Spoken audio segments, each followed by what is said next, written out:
The secret to using English verbs correctly.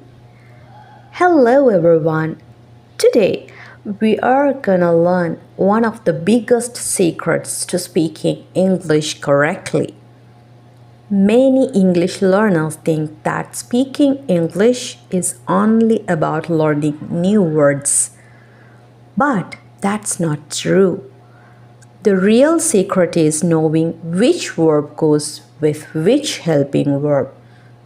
Think of English like building with blocks. The helping verb is the first block. The main verb is the second block. If you use the wrong combination, the sentence doesn't sound natural. Let's look at the most important verb combinations that we use in everyday English. Situation 1. Talking about your daily life. When you talk about things you do every day, your job, your hobbies, or your routine, use the base form of the verb with do or does when needed. For example, I work in a school. She cooks every day. They play cricket on Sundays. When asking questions, do you like coffee? Does your brother drive? Notice that after do and does, the main verb stays in its basic form. We don't say, does she cooks? We say, does she cook? Situation 2. Talking about what is happening now. Now, imagine you are talking about something happening at this very moment. Someone is reading, someone is cooking, someone is sleeping. In this situation, we use am, is, are plus ing form of verb.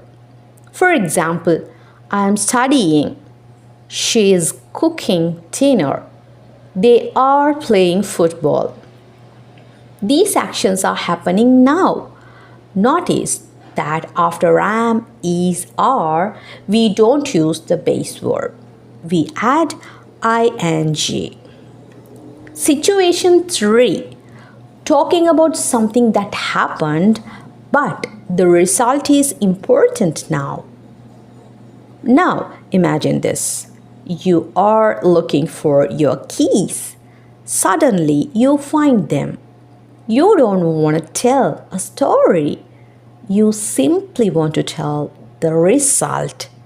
You say, I have found my keys.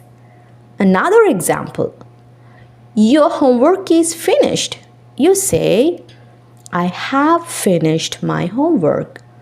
Or someone asks, have you eaten? You answer, yes, I have eaten. Here we use have or has plus the past participle form of the verb. We don't say when it happened. The important thing is that it affects the present. Situation 4. Talking about something you did yesterday or last week. Now, let's change the situation. You want to tell your friend about yesterday. You say, I watched a movie yesterday. We visited our grandmother last Sunday. He bought a new phone last month. Here, the time is already finished. So, we simply use the past form of the verb. There is no helping verb in these positive sentences. If you say something in negative, you have to use did as helping verb and the main verb will be V1. It means the base form. Situation 5. Talking about the future. Now imagine you are talking about tomorrow.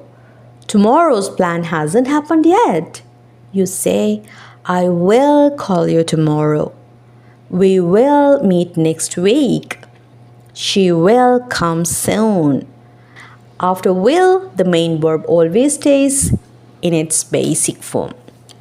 Not will goes. Not will went. Correct? Will go. Situation 6. Using can. Now let's talk about ability and possibility. If you know how to do something, use can. For example, I can swim. She can speak English. We can help you. After can, the verb is always in its basic form. Never say can speaks, can went. Always use can speak, can go. Now, here is a simple rule to remember. Whenever you use a helping verb, look carefully at the main verb.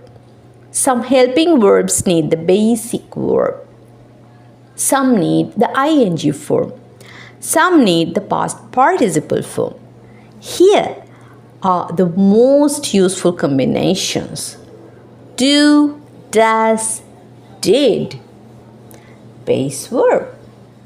Am, is, are, was, were. Ing form of verb.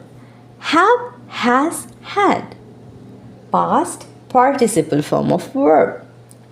Will, can, could, should, shall, may, might, must. Base verb.